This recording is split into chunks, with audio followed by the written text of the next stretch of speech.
گھنٹی بجے گی، ہاں سناؤ کیا حال ہے، کیا کر رہے ہو، اب بولو کیا کام ہے، آؤ نا یار،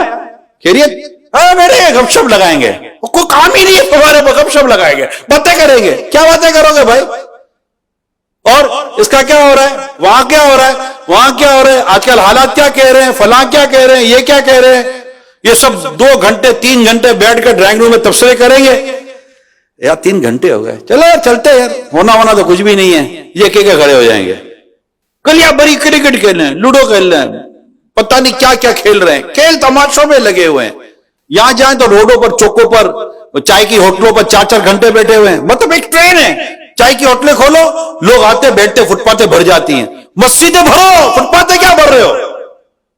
زمین کا وہ ٹکڑا ہے مسجد کہ روایت میں آتا ہے زمین کا سب سے بہتر ٹکڑا مسجد ہے، غافل تجھے گھڑیال یہ دیتا ہے منادی، قدرت نے گھڑی عمر کی ایک اور گھٹا دی، ٹن 1 بج گیا،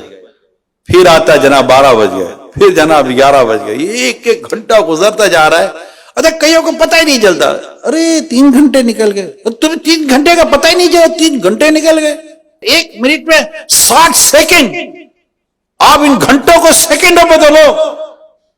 ہم 1.5 سیکنڈ 1 سے 1.5 سیکنڈ میں سبحان اللہ، اللہ کے ذکر کے نیت سے کہہ کر جنت میں درخت لگاتے ہیں، کیونکہ کتنی ہماری سستیاں ہیں اور ہم کتنا وقت کو ضائع کرتے ہیں۔ سیدنا عبداللہ ابن مسعود رضی اللہ تعالی عنہ کا فرمان سناتا ہوں، آپ فرماتے ہیں میں اپنی زندگی کے گزرے ہوئے اس روز کے مقابلے میں کسی پر نادم نہیں، یعنی افسوس مجھے نہیں ہوتا جو میرا نیک اعمال میں اضافے سے خالی ہو، یعنی میرا دن پورا گزر گیا، نیک عمل میں اضافہ ہی نہیں ہوا میرے۔ حضرت سیدنا حسن بصری رحمت اللہ تعالی علیہ فرماتے ہیں اے آدمی تو ایام ہی کا مجموعہ ہے، دنوں کا، جب ایک روز گزر جائے تو یوں سمجھ کہ تیری زندگی کا ایک حصہ بھی گزر گیا۔ میرے آقا مکی مدنی مصطفیٰ صلی اللہ علیہ وسلم نے ارشاد فرمایا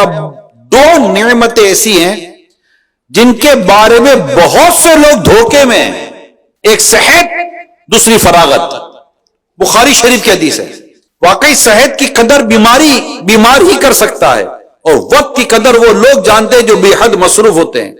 ورنہ جو لوگ فرصتی ہوتے ہیں ان کو کیا معلوم کہ وقت کی کیا اہمیت ہے۔ وقت کی قدر پیدا کیجئے اور فضول باتوں، فضول کاموں، فضول دوستیوں سے گریز کر کے بچ کر اپنی زندگی کو سنواریے اور یہ اپنا ذہن بنا لے۔ پیارے اسلام، اللہ پاک آپ کو اور مجھے فضول کاموں سے بچ کر، گناہ برے کاموں سے بچ کر نیکیاں کرنے کی توفیق عطا فرمائے۔